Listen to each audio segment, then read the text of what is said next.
Nagdesisyon munang huwag makialam ang Philippine National Police sa pagpapalabas kay Kingdom of Jesus Christ Pastor Apollo Kibuloy. Ito po'y kasabay ng paglalabas ng sabina ng Senado para imbitahan si Kibuloy sa pagdinig. Iyan naman ang ulat ni Benji Durango.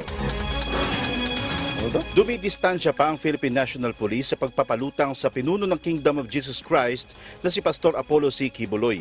Ito'y matapos na maglabas ng subpoena ng Senado para imbitahan siya sa gagawing hearing sa March 5. Sabi ng PNP, kung sakaling no-show pa rin si Kibuloy, buo naman ang otoridad ng Senado para dalhin ito sa pagdinig. But the PNP will, for the meantime, will not interfere for now kasi wala pa naman pong official request na nanggagaling po sa Senate, and since the subpoena power po is exercise of authority of the Senate, and ibigay po natin sa kanila yon. Sa ruling kasi ng Senado, kapag ang iniimbitahan ay nasa Metro Manila lang, Senate Sergeant at Arms o deputies nito ang nagdadala ng subpoena.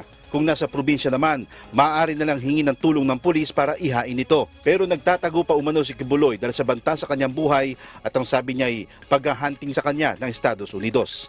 Kahit mukha ko, hindi ko pwedeng ipakita sa inyo.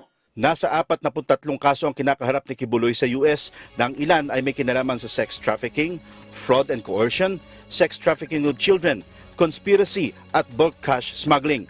Wala pa man siyang kaso dito sa Pilipinas, gusto na siyang imbestigahan ng Senado. Kaya lang ang tanong, sisipot nga ba siya? Ako po ay sinasaktan sa lahat ng paraan ng mga false accusation, false allegations, na ayaw naman nilang pumunta sa korte.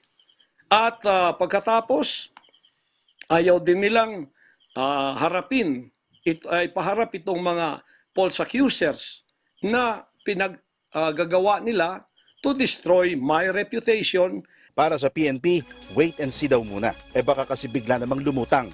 Pero kung wala talaga, saka lang sila kikilos kapag utos na ng Senado. In case there is a official request from the Senate for the service of that subpoena, then the PNP is ready to provide.